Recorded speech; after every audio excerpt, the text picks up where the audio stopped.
All right, let's start. Let's do it. Start with. Go ahead and get Morbius out of the way. Morbius is obviously an S.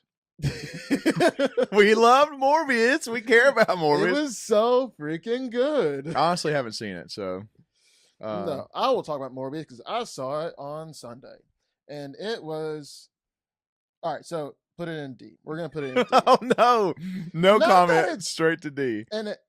We'll move the whole. Let's move the whole thing to D. That's What the heck, Morbius? Get over where you're supposed to That's be. how bad the movie is. The whole ranking system got thrown off. No, okay. So it's not like inherently a bad movie. It's not like this is the worst movie I've ever seen. It's not necessary, I don't think. Jared Leto's fine in it. He's all right. He's fun. Matt Smith, the villain, is a nut. He's chewing scenery the whole entire movie. He's chewing what? Scenery. You never heard that? Like he's just acting out of his mind in like the worst way. Oh no. Like the vampire scenes are cool. There's one scene online where he turns into a vampire that honestly is the best scene in the movie. And so if you just watch it online, then that's really it. That's the only reason to go see the movie. Like it's a cool scene though. Yeah. Like the slow-mo and the fights, like the CGI is kind of cool. It kind of smashes in. Like you know, like a good movie has Act 1, Act 2, Act 3. Mhm. This smashes in the Act 2 and the Act 3. It's like I don't know what's going on here. Oh no. It feels like there's only 3 true characters in the movie. Like everybody's kind of like Tyrese Gibson. He's kind of like a Tyrese. yeah. He's kind of like a bit character. He says like has no point. My Transformers. Man. And then Matt Smith, the villain. What was his name? Milo. Oh, this is a thing. Morbius is a dick in the movie. To other people or just as a No, person? to his best friend. That sucks. So like his best friend's name is like Lucius or whatever. Like, Yeah. and he just calls him Milo the entire movie. Not if it's a nickname, just like I refuse to learn your name. Your name's Milo now. Oh no. Because they met as kids and it never changed. He's like, "You're my best everybody friend." calls him Milo from that point on. Everybody calls him Milo. I hate that. It's That was as he was a person, not a vampire. yeah, and then he comes so like that was maybe the point of it. Like it's like this movie actually has no point purpose because Morbius is just fighting his best friend and like it's all about them. There's no greater purpose. Not that it's like a bad thing, but like where do you go from there? Yeah. Where you go from there. There's like what do you do with that? And then the post-credit scene. I haven't seen it. The Is- post-credit scene sucked. Like it wasn't like a hype thing. It wasn't like It made no sense. Okay. it wasn't like a teaser. You know how at the end of No Way Home, Doctor Strange sends everybody that spoiler if you haven't seen this $2 billion movie, but he sends everybody that knows Peter Parker, Spider-Man back to their specific universes. Oh yeah. And then Morbius's post-credit scene was Vulture from the MCU showing up in Morbius's universe, and which already that's not how the spell worked. Yeah. And maybe you could argue that he messed up. Doctor Strange messed Sending up. people that were in the right place to the wrong place. Yes. Oh, Yeah. no. And so, but he gets there, and like the Vulture in the MCU, what I like about him is like he's just a dude who's trying to do right by his family and like his kid and his wife, and like he just puts in a hard situation where like he has to resort to a life of crime, essentially, in order to make a living because his job gets taken away by Tony Stark. Yeah. And that's interesting. That's cool. He gets into the that's like his driving factor in the movie though, and he gets into the post-credit scene. Morbius is like does not care about them at all. He doesn't care. Like there's clearly like he does. I can see for his family was he doesn't care. He doesn't care. So that's the first post-credit scene. Him showing him Morbius.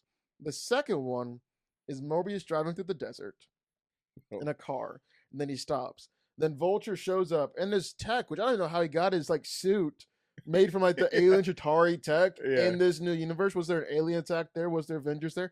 I don't know. And then he shows up, and they're like, "Hey, I don't know why I'm here. I think Spider-Man's fault. Let's go get him." And Morbius is like, "Cool." Morbius doesn't know Spider-Man is at all, and he's just on board suddenly with that. He's like, what is going on? Spider-Man down. It's not good. That sucks. Let me ask you a question about Morbius.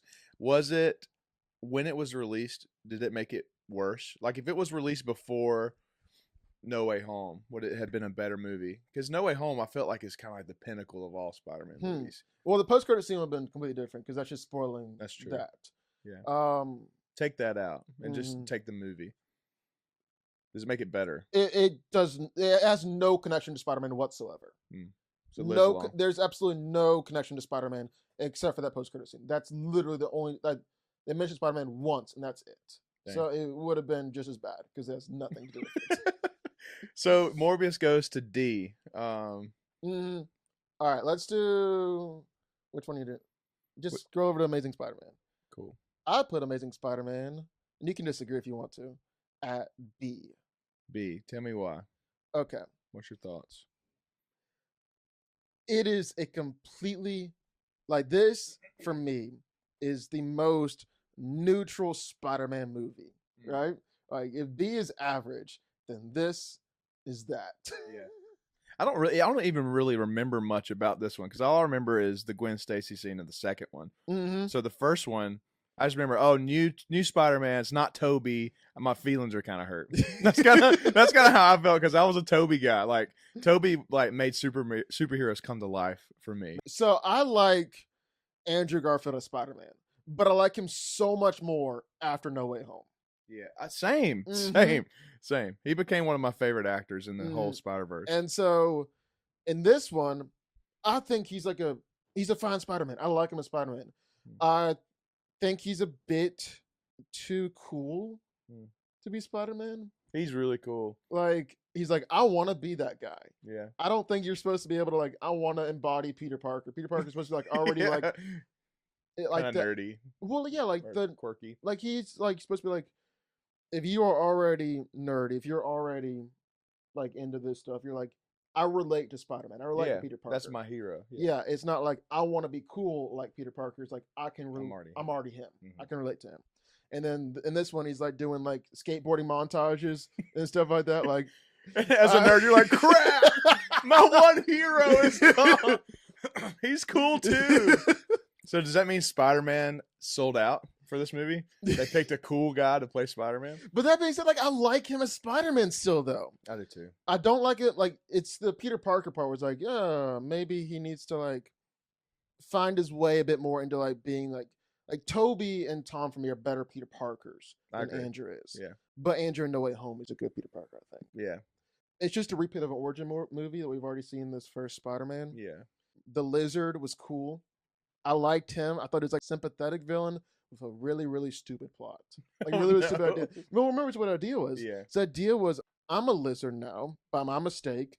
I kind of like being a lizard, though. I kind of dig it. I'm going to turn everybody else in New York into lizards. Yeah. Kind of weird. That's where he ended up. Yeah, he kind of just felt left out.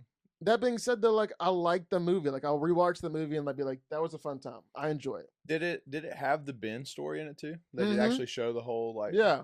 Martin Sheen was Uncle Ben. Remember him from West Wing? West Wing, Martin Sheen. Google him. Someone Google, hurry. No, you ever see West Wing? West Wing guy. In college, I binge watched West Wing. It was so good. I just cared about Emma Stone. I was just excited Emma Stone was in the movie. That was probably my favorite part of the movie, where their chemistry, their compatibility, that was top. And then when I realized she wasn't MJ, I was like, wait, what's going on here? So what should we do next? So we got 2 ranked. We're doing good. We got how many more? 4, 5, 6, 7, 8, 9, 10. We got a long ways to go. We do have a long ways to go. Let's do Venom, the first Venom. I put it as a C. I think it's a C movie. Or so I saw parts of this one. I put it as a C. I saw all of the second one. Okay, so Tom Hardy is fun as Venom. I don't know what he's doing. He's a great actor with his accent, but he's just having a good old time.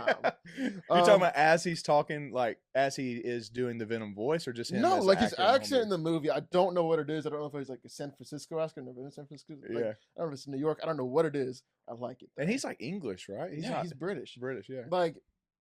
It feels very much like a mid-2000s superhero movie. It feels like one of the X-Men, the Fantastic Four, the Daredevil. It feels like it would have come out around that time. Yeah. I kind of dig it, though. Like he's even got like Eminem on the soundtrack. That's cool. Like it's very mid 2000s. That's cool. And that's Sony flexing Sony. You know what I mean? They're like, we got to put music in our movies that's cool so it stands out. It's kind of ballsy in the sense of like we're gonna make a movie about Spider-Man's main villain and not Spider-Man in it at all. It works though. Like Venom as an anti-hero, I think is like a cool concept. And I like their chemistry together, like Venom and Tom Hardy as like Eddie. I think they got like a fun, like almost like an odd couple dynamic going on. Yeah. They're figuring it out. I like them. The plot's fun. I think but like it feels like nothing like truly groundbreaking is going on here. I think for me, for Venom, it was when I saw the previews for it. Even I got excited because of the animation of him actually becoming Venom. Nothing was that ambitious, and I think that like let people know that like, oh, you can actually try things with costume and then with looks. Yeah. So for him being like a huge, I'm thinking through the movie again. Like I would argue, I would be perfectly fine for Mo to be at the end. Let's do it. Let's put him. Let's keep him out of a tentative B for Venom right here, right next. Just because I think it's a fun movie. Oh, it is. I think it's a fun movie. Like, and I think they accompany parts of Venom well. Like where he turns into Venom for the first time. He's like, that was awesome. Eat your pancreas. I'm gonna eat your whatever. And then like, I think the scene fight with him fighting the police, like the SWAT. I thought that was fun. The final fight scene I thought was just like it's a fun movie. Yeah. There are parts of it that are goofy and silly. People had a hard time with that. People were like, I don't know if this is a comedy or if it's serious, and they didn't know what box to put it in. All right. I think it covers Venom. All right, what should we do next? Let's bring Toby into the conversation. Because we have Andrew here. So let's go. Let's Spider-Man. The first Spider-Man. First Spider-Man. I'm not even going to grab it yet because I don't even know where we're going to put it. But I will say for the first Spider-Man, this was the movie that got me into heroes. I mean, it was kind of like one of the very first. It was like the first main one that's like started off like the golden age of superheroes or whatever. This is it, I think. I would say this. I'm hesitant to put anybody as a S, but the Spider-Man movie is like an A or B for me. I'll put it an A. Yeah. And the reason why too is that like what doesn't make it an S is like it wasn't quite there yet for action movies then. Like everything kind of looks like Power Rangers. Yeah, in the hindsight, like the rewatchability, like it holds up well. Yeah. But like maybe the graphics aren't like amazing. Maybe Green Goblin Willem Dafoe is amazing as like the acting Green Goblin. His actual purpose and plot don't make much sense. Yeah. Where he's like, hey, we should team up. Yeah. This is basically what happens. Like he goes to Spider-Man, he's like, hey, we should team up. Spider-Man says no. Green Goblin gets mad and tries to kill him. That's basically it. Which is fair for people trying to team up with people. Yeah, but like it's not fair at all. It's like I'm gonna kill you now. You're like that escalated that's quick. why I got you on here. Yeah. And I was like, hey, if I said no, you would have tried to kill me, or vice versa. No, but like I don't know what Green Goblin's point was beyond. Like, let's say Spider-Man said yes. To what end? I don't know. And to do what? Exactly. Like, so like stuff like that is like, it in hindsight, you obviously have to do an origin movie at some point along the way for Spider-Man, but because everybody knows Spider-Man's origin movie, and because we've got so many other Spider-Man movie out now, the origin movie is not going to be as strong just because you got to set up an hour of the movie just telling his origin. Yeah. It had a strong origin, I felt like. It was Uncle an amazing Ben, origin. Aunt May. It was an amazing origin movie, like between Spider-Man and Spider-Man 2. Yeah. And it kind of hurts Spider-Man a little bit that you have an hour and a half of the Spider-Man movie. There's no Spider-Man on the screen. Yeah. Versus like Spider-Man 2, you already know you're just hit the ground. He's in it. Yeah. And so, and like what you're saying about Willem Dafoe is like him in the Green Goblin mask all the way. Hello, my dear. Like when it shows up, there's kind of a disconnect. Like that's like a Power Ranger villain. But whenever at the very end, when he's there with the glider and that scene happens where he's got his face is revealed, like it's like, oh man. Yeah, and this then, is good. He is an amazing actor, Willem Dafoe. Incredible. And like the way he can like contort and move his face is like horrifying. Yeah. And so like I'm so glad in No Way Home that they get rid of the mask because he can do such a Green Goblin face. Yeah, yeah. And like His teeth are already messed up, so he kind of looks like a Green yeah. Goblin anyways. You know they actually did prosthetics for Norman Osborn teeth, and then they took him out, let him have his real teeth be for whenever his Green Goblin persona took over. What? Yeah. Oh, so they were straight whenever he was Norman Osborn. Dang. Yeah. That's awesome. Did they do it in the old movies too, or just in Yeah, the I think new that's where one? it started. Dang. Well, I feel good with that one being A. I think I feel good about that too. We should bring a Tom movie in now since we have Andrew and Toby up there. Which one should we pull? Far From Home. This one? Or Homecoming. Yeah, Homecoming. All right, Homecoming. Homecoming for me is an A. Please explain. Do explain your choices of this being an A movie. Okay. So, I get the overall critique. The overall critique is like Iron Man Jr. Oh, yeah, yeah. But I think after ending No Way Home the way they ended No Way Home, where like nobody remembers that Peter Parker is Spider-Man, Mm-hmm.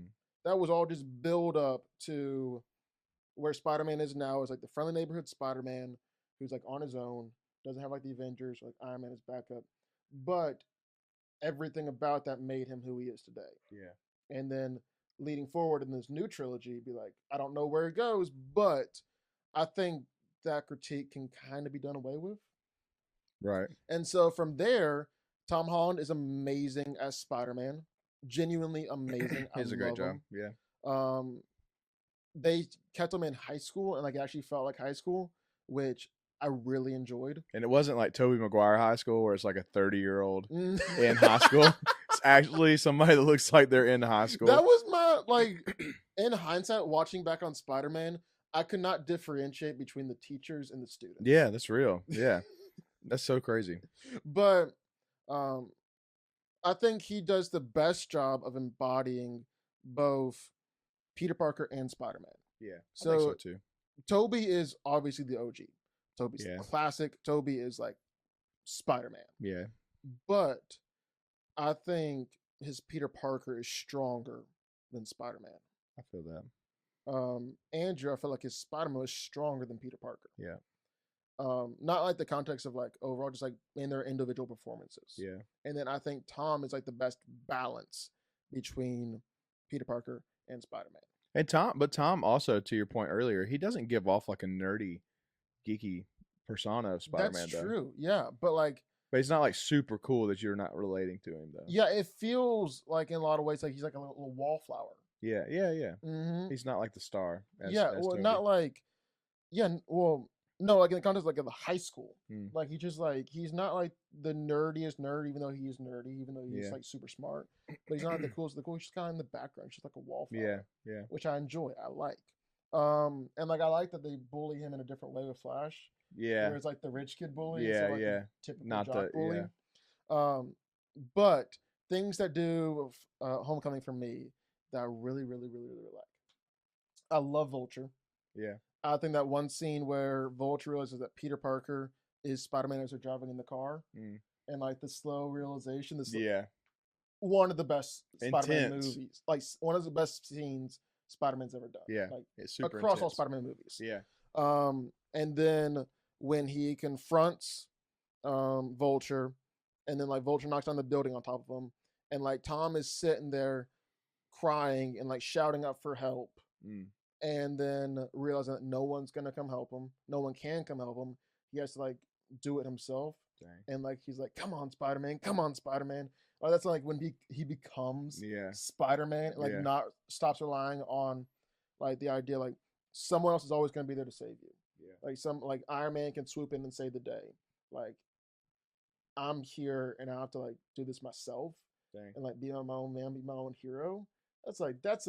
I love that. Protect myself first before I can protect others. Exactly. So like he like kind of coming of age for him. Mm-hmm. Exactly. Like the idea, like, have you heard like the shepherd and the wolf and the sheep analogy? Where like there are three things that you can be. You can be a sheep and you can follow the shepherd. You can be the shepherd or the sheepdog and like protect other people from the wolves, or you can be a wolf and like attacking people. The only way that you can be a shepherd or like a sheepdog first is being it to yourself. Dang. Like being a hero for like yourself. Knowing the path or knowing the way. Yeah. Wow. and like I think that's his moment. That's And good. then I like the overall idea of the ramifications. They touch on the Age of Ultron, like the ramifications of and the Civil War, like what the heroes are doing. But this is like, so Vulture became the Vulture because after Battle of New York and Chitauri, they were like cleaning up the wreckage, and then Tony Stark swoops in there and starts like damage control, and he takes over Vulture's job. Right. And like takes like Vulture's out of work. He spent all his money on the crew, and like Tony Stark is rich and famous. He's able to like come in here and just take it all from them, even though they were the ones that made the mess in the first place. Right. I think it's an interesting idea of like the rich versus and like powerful, and like doing good with it. Yeah. Like Tony Stark is a good person, but like still hurting people along the way. Like the ramifications of every single action has consequences. Planting like a seed of bitterness for Vulture in that. Yeah, I think it's an A for me. I like that movie. I like that too. And what you said too is about like you're glad that they put him in high school. Reminded me of the first Spider-Verse movie. So with Miles Morales. Should we do that one next? Yes. I'm excited about this one because you already know where it's going. Yeah, this one's gonna go. Wait, before we show it, let's pull the rankings back up.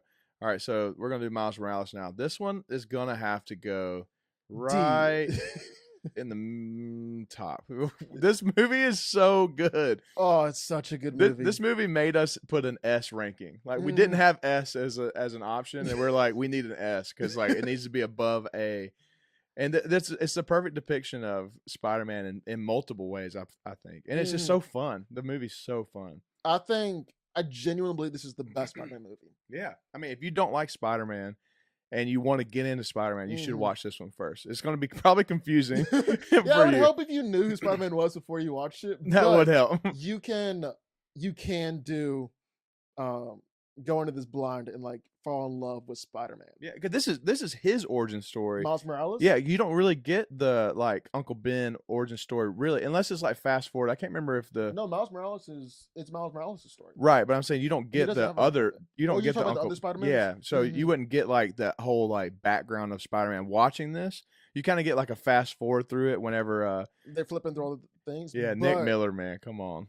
Oh, he's the best. Peter B. Parker is amazing. Is it Jack Johnson or Jake Johnson? Jake Johnson. Jake Johnson. Jake Johnson. He's Nick Miller. Nick Miller. He is Nick Miller. 100%. What's your favorite parts about this movie? For Spider-Man. Does everything count? Everything counts, yeah. It's the first multiverse movie. I think No Way Home took a lot of inspiration from for sure. Into the Spider-Verse. For sure. I think like just like on the surface level, it's fun, and like watching the Spider-Man play off of each other is amazing. Watching Miles Morales grow into Spider-Man is so good. Watching like a older Spider-Man mentor, younger Spider-Man, something we haven't seen before. Yeah. That's all. Like they came up with a whole new animation style. Bro, it's that movie. Sick. Yeah, where it includes some of the comics, like kind of the little like pixelated dots. Yeah, but the overall theme of the movie, I think, like all that surface level stuff is amazing. It's like really, really good.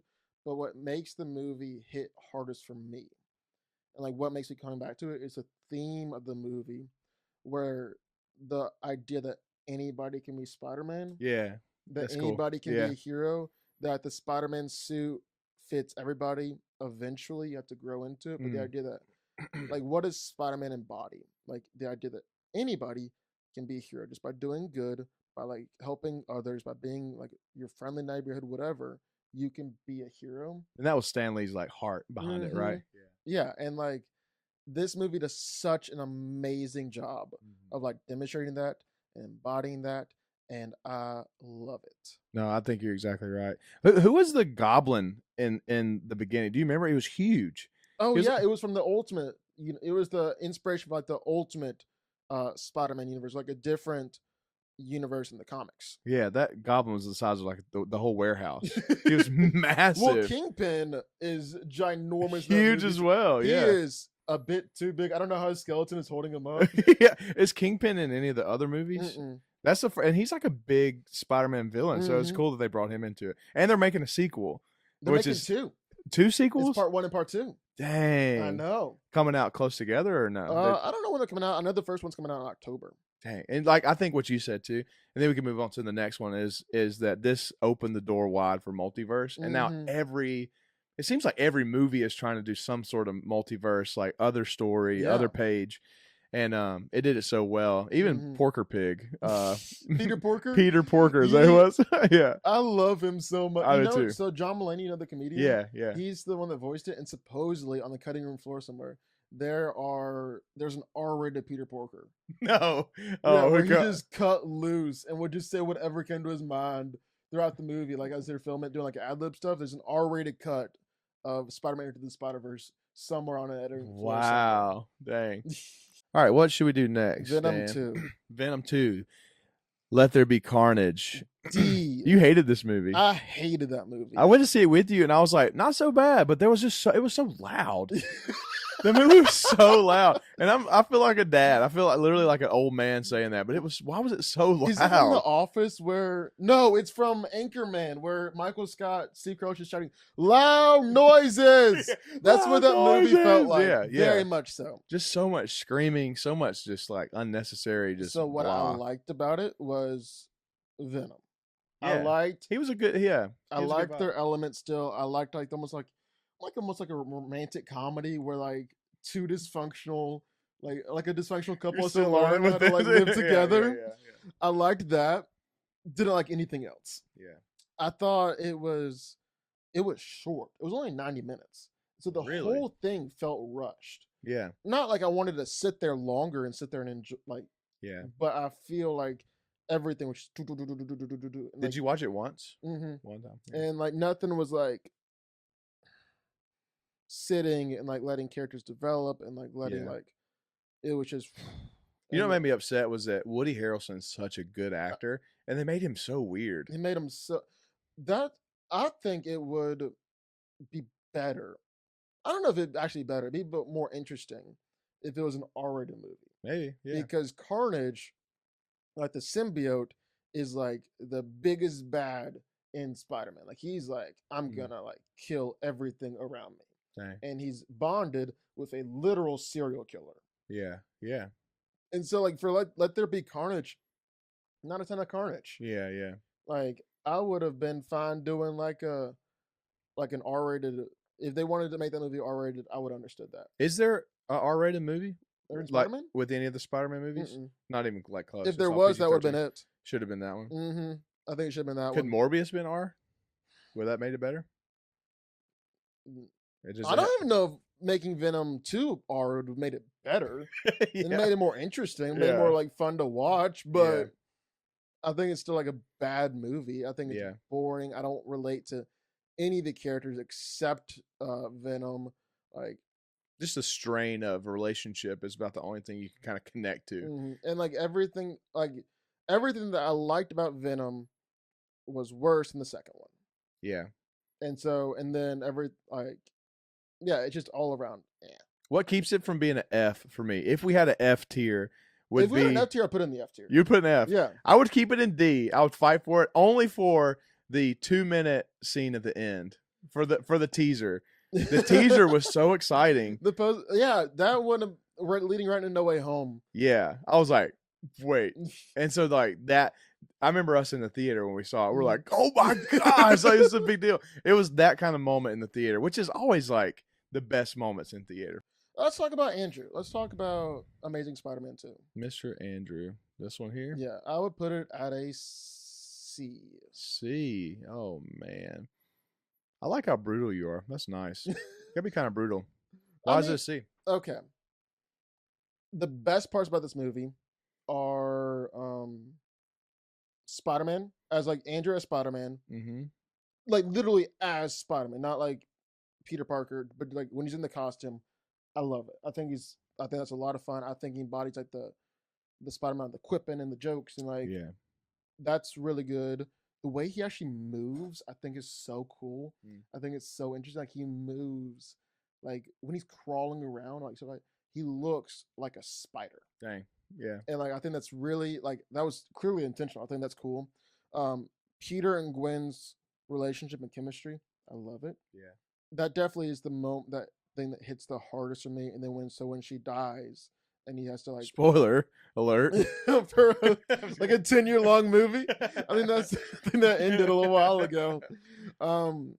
And so when she dies, like when he has to like learn to deal with her death, it's a bit rushed. I don't know if I would have sat in it longer. It just kind of felt rushed though, but like it still hit home. Yeah, it still hit home. And so those are the best parts of the movie for me. Mm-hmm. Definitely the death scene. For me, I was like, wow, what the heck? And it felt stronger after I saw No Way Home. I was like, he's able oh to my redeem gosh, it and yeah, like save her. Dude, we'll talk about that when we get to No Way Home. But I think it'd that been scene, hilarious if he didn't. he's like, again, this happened again. He would like be in a bad mental space. Like he would need to be put on watch. 2 for 2. Yeah, I was like, well, he tried. Do you think it's easier the second time that happens? It has to get easier. There's no way. There's no way. Maybe so. It wasn't his MJ, or it wasn't his person. I thought that scene was crazy. I think that might be one of my favorite scenes in all the Spider-Man movies. Really? Wow. Yeah. Just because of the implications of it and like the raw emotion of you realizing like, oh dang, Andrew's actually like a really great actor. Yeah. Oh, he's so good. Like you got to see so much more of that in No Way Home. Yeah, yeah. What I didn't like about it was a bit crowded. Yeah. Trying to throw Electro and Green Goblin in the same movie. Too many villains. Yeah. Too much stuff going on. And then Electro, I like Jamie Foxx. I think he does a lot better in No Way Home. It's a weird vibe. Was he like nerdy? Yeah, he was nerdy. Because I mentioned that in No Way Home. He was nerdy, and like Spider-Man saves him once, then becomes obsessed with Spider-Man, and then he falls into a vat of electric eels. Which is a weird origin story. And then they turn him into electricity, essentially. That's great. And then he gets all blue. And like, if that was the villain alone, it wouldn't be like the strongest villain, but I think it would have flowed better. Yeah. I think like one villain, because then they also try to throw in. So first they had to introduce Harry Osborn. Then they had to introduce Harry and Peter's friendship and make it seem like they were best friends. Dang. Then they had to throw in that Harry's sick. Then they had to throw in that Harry wants Spider-Man to cure him. And then Spider-Man has to say no. Peter asks Spider-Man to say no. And then Harry has to hate Spider-Man. Then Harry has to become Green Goblin. Then Green Goblin has to like fight Spider-Man. Green Goblin has to like kill Gwen Stacy. Like so, they had to track through so much in that one movie. It just was like rushed and like it felt crowded and it felt a lot. And I hate the Green Goblin design. I think he looks so stupid. Crazy looking, yeah. I think he looks like a little meth addict. He does. He does. Like a crack baby. Like a crack baby. He does look like a little crack baby. And like he didn't come across as threatening to me at all. Like Willem Dafoe as Green Goblin. That's like ugh. Yeah. And like when he can switch back and forth, that's like it's a personality thing. And then Harry as Green Goblin. It's like, I don't feel that same way at all. Yeah. Specifically in this one, though. Yeah. And so there were redeeming qualities in the movie, but it's really just mired down with like so much stuff to go through and so much like the track. No, because not only that, they were trying the whole movie, trying to set up a Sinister Six one with like they were trying to like the Easter eggs and like groundwork for like future movies. Like they're trying to do so much. And like I think it just kind of cracked under the weight that they were trying to throw all on the plot. Yeah. And like because there's a good movie in there. Yeah. With like the death of Gwen Stacy and like the relationship. There's a good movie in there. They just threw so much on top of it. Yeah. And that can bury a movie because you kind of forget what the plot is. You can forget like what they're trying to accomplish. Exactly. Yeah. That's well said. I think too, so talking about Harry becoming the Green Goblin, that happens in the second Spider-Man, right? Am I right, or is that the third one? Third one. Should we jump to 3 or should we do 2 of this Spider-Man? Do 2. Sweet. So Doc Ock as the bad guy in the second Spider-Man. Where would you put this one on the list? S. My man. What made this one so good? You want to talk first? You know, I loved Doc Ock as the bad guy.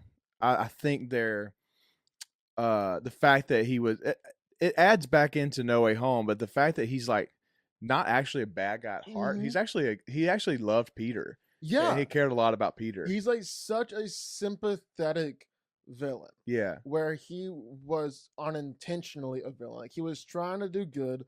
He was trying to like, what was it? Provide energy for the city. What was he trying to do with his little nuclear reactor thing? Unharnessed energy. So like Unlimited energy in unlimited the energy. palm of your hand. Was that the same? Yeah. Whatever. He was trying to like do good. And like he had his little wife, and he had little Toby for dinner. He's like mentoring Toby. Like, he was a good dude. Yeah. And then it's like the idea of he was so narrow-minded pursuit of this one thing that he was missing everything else. Yeah. And like he literally missed it, where like his little chip wasn't proper and like he like malfunctioned. Like he just missed it because he was just so focused on that one thing. Like it was a good thing, but he just missed. And that's what turned him, right? Was like the tentacle arms were like the AI took over. Yeah. And then from there, watching Spider-Man have to battle against a villain that like is his mentor. Yeah. In a lot of ways. That's interesting. Spider-Man's relationship with Mary Jane and Harry, and like almost like the ghost of Green Goblin, Norman Osborn, still lingering over like Harry and Spider-Man's relationship. I thought that was good. The action scenes are amazing. They're really great. I think the train scene is still the best. That's what I was going to say. I mean, everybody talks about the train scene when they talk about Spider-Man. Like, that is the quintessential Spider-Man for me. Yeah. And it's something cool too, is that like you get to see like an adult version of Peter and Mary Jane's relationship, like in a way of like they like really love each other and like trying to figure things out. It feels more real to me at times than Tom's relationship with Mary Jane in the newer movies, where like everything is. It's still high school, still adolescent. It's still like we're kids, and like, and I think that's probably why they didn't kiss till like the very last movie, because it's like I don't know if I want to watch two high schoolers like kiss a lot, you know. But there was something like really like real and tangible between Tobey Spider-Man and Kirsten Dunst's Mary Jane. That felt real. That felt like there was a lot at stake when they fought. Yeah, when she was there when they were at the harbor, like, or where he was down by the water and fighting, and like stuff was falling. I was like, oh my gosh, like the love of his life is about to die. And so those types of things made you feel like you had equity in the movie that I haven't felt in any of the other ones really. I think it is the best solo Spider-Man movie. Wow. Well, above Spider-Verse? No. Like, I mean, literally like one Spider-Man in it. Yeah. Oh, yeah. Yeah, like solo Spider-Man. That's cool. I like that. Let's do Far From Home. Far From Home. And so give us a brief. This is with Mysterio, right? Yeah. Oh, that's. We just sigh together. Well, I'm torn because I'll knock Venom back down to a C and put that one at a B. You got to let it look good, right? Get it well, all I'm not trying up. to make it all even. I'm just thinking like I like Far From Home more than I liked Venom. That's I don't true. know. You can't put them on the same plane. Yeah, I feel like Venom is a worse movie than Far From Home. I feel that. So Far From Home is again going back to the idea of like Iron Man Jr. kind of knock. Yeah. And like I get that a lot, where like Mysterio is like a villain dominated by Iron Man, like wronged by Iron Man, and like Iron Man tech, and Iron Man this, and Iron Man that, and like Iron Man's ghost is hanging over Spider-Man and like the legacy of that. But I don't think that makes it any of a lesser movie. Yeah. I don't think like in the MCU, this is just part of who Peter is. Like, we don't get to see Uncle Ben, but we get to see a really, really fleshed out version of Tony and Tom as a father-son, as like a mentor-mentee. No, more like father-son. Yeah. And so when Tony dies, Peter's gonna have to live with that and sit in that and realize, what does this mean? Like, how do I move on from this? Yeah. And like I don't think that's I don't agree with the Iron Man Jr. knock. I don't buy it. I think Iron Man is just like like set up in a purposeful way to be a father presence in his life, and his father dies, you're gonna like, that's gonna hit you. Right. Yeah. That's a good point. And so, but from that, Mysterio is amazing. Yeah, he's great. I think like Jake Gyllenhaal does like such a good job like acting in that. He took me on a ride. Like he did. Like I was like, I was bought in too. Like I I genuinely forgot that Mysterio was the villain for like a part of the movie. I was like, oh, I like this guy. I was like, I like Jake. I want to hang. Well, even when he's like talking to Peter about getting the glasses, I was just like, trust that guy. I mean, it feels weird. Feels like a bad deal, but I was like, he seems trustworthy. Yeah, I would do it. I would have turned him over. Yeah, yeah. And like, but from that, like the way that he does illusions, like takes you just like almost like an acid trip, in like the worst way, bro. Yes. And like that one scene is like enough to throw it up in the B tier for me. Like, that one scene makes it equal like Amazing Spider-Man. Yeah. But that scene, in addition to where like he embraces like a part of who he is like the Peter Tingle scene, like when he closes his eyes, and like he like takes all the insurance out. That's an amazing scene. Is that the first time he used his like spider sense in like that big of a way? Yeah. Dang. Which is kind of like him evolving as Spider-Man. Yeah, like becoming Spider-Man, like becoming like, I think the luxury of having 6 movies is that you can really kind of sit in it and like let this Spider-Man develop and find his way to where he is now at the very, very end of No Way Home. I guess my knock on Andrew and Toby would be, especially Toby, like the problems that he finds himself in, both as Peter Parker, more as Peter Parker than Spider-Man, but both, is like they kind of get repetitive after a while. Yeah. There's no like, it doesn't feel like the character is growing and evolving and like changing. I feel that strongly with Tom. Yeah. I feel that strongly with Tom. Things are happening at a different pace. Yeah, and like I can see, oh, he's different here than he is in Civil War. Yeah. And at the end of No Way Home, he's grown from there. And like, that's so true. With Toby, I mean, they're definitely like, they're Mary Jane and Peter's relationship kind of gets felt like almost like in a cycle where like they fight and then they make up and then they fight and they make up and they fight and they make up. There's no like growth. They're just stuck in a loop. Yeah. Almost.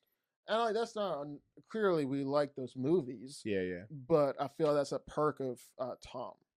There's something like about Tom being able to grow at the way he grows, because I think superhero movies in general have gotten better at that. And so back in the day, whenever Toby was Spider-Man or when Andrew was Spider-Man, the movie had to like happen in this time frame, and we had to get everything said and done. But now Marvel, being at the back end of their 20 movie trilogy of the Avengers, to get through all that they went through and have the mindset and the scope of like, we're going to start here with Hulk or Iron Man, and we're going to go all the way to Endgame. Yeah, and we can like sit in it. Yeah, it's like I think they're applying a lot of that like script writing and emotion to these new Spider-Man movies that makes it feel like they're actually growth. The one thing I didn't like about this movie, that I feel like the story is so overtold, the whole like our school trip is going overseas and I'm having to hide this thing from this certain person. Like, I don't know why that just bugs me. Like the whole like, it's an overtold story of like, I'm going to go do this thing behind this person's back. Hope they don't figure out. They figure out, they get mad because you didn't tell them. And then they're like, well, I'm just doing this thing. And like both are kind of right. But it's also like emotions are heightened. And like, I was like, as soon as I knew they were going on a field trip, I was like, I don't like this. I was like, this is so stupid. It's like, I know exactly what's going to happen. He's going to save the world. Then everybody's going to be mad at him that they didn't tell him. He's like, I just saved your life. What are you talking about? So I think it's a good spot. B feels pretty good for me. That's a great idea, because I wanted to talk about Spider-Man 3 too. I would put all I could think about is Toby dancing. That's the thing, like it kind of messes up the whole movie. I kind of want to sit in it before we rank and like talk through it, because I'm of too I'm at B or I'm at C. Yeah, I think I'm gonna be leaning more towards B. So there's things that I really like. It's definitely in the same vein as Amazing Spider-Man 2, where it's a overstuffed movie. Yeah, like you're dealing with Sandman and Venom. I bring Venom and Sandman. Venom and is not only that, but Harry Osborn as New Goblin. Yeah, He's 3. back in it too. You got 3 villains going on. There's a lot of stuff, and then not only that, but then also Spider-Man and Peter having to deal with the Venom symbiote and Black Suit Spider-Man. Yeah, yeah. And then on top of that, he's just a dick to Mary Jane through most of the movie, so they're dealing with the same That's true. fighting stuff, like their relationship with the Rocks. Like there's so much stuff going on in there. But I like it a lot. Why do you like it? I like the memes. You're like, I like what it did for culture. I like bully. I'm like, I don't know. I'm a cultured man, and this is where it comes from. From Spider-Man 3. I like Bully Maguire. I like put dirt in your eye. That quote. That's a crazy quote. I like him dancing. I love the black suit design. Mm-hmm. I think that's a sick looking costume. It does look great. Venom is kind of unsatisfying in the end. Like he's like, you could have done a movie about Venom, or movie just about Venom, and not done the Spider-Man or New Goblin. But I really liked the fight scene at the very end, where it's like Sandman and that was cool. Venom versus Spider-Man, Green Goblin. Yeah, I liked going back to Harry's story where Harry becomes Green Goblin and then like redeems the almost like the Osborn legacy versus like through like fighting Peter. I like that. I'm gonna put it at. You can disagree. I put it at B. That feels fair to me. I didn't think it was a bad movie, even with all the memes, until the memes became a thing. Yeah, it's kind of like Nickelback. When Nickelback was honestly, when Nickelback was out, I loved Nickelback, and then it was till the world told me that Nickelback was lame, and I was like, "Oh no, wait, Nickelback may be lame. Nickelback might suck." And then I was like, I gotta believe in you guys. So, yeah, I think I'm not gonna push back on B. So I think B's a good ranking for it. And that leaves us with sweet old No Way Home, which is just F. Hated it. The worst movie of all time. Tier for F. That movie sucks. No, should we talk about it then rank it, or should we just obviously put it where it goes? Put it where it goes. I think it goes to S for me. I think it goes to S. There's no movie like it in the rest of the Spider. I mean, I guess Spider-Verse is sort of like it. Well, it is and it's not, because it hits so much harder when you sat with Toby and you've sat with Andrew, you sat with Tom. It hits so much harder when they're all on the screens. Oh, that's so versus true. Like Spider-Man that you just met in that movie teaming up. That's so true. Yeah. And it's like when Toby shows up and Andrew shows up, that might be one of my favorite moments in any superhero movie. You know what, that as them showing up is pretty great, but like the scene of them on the rooftop. I cried. Bro. It's tearing up. It was so good. How many times did you see it?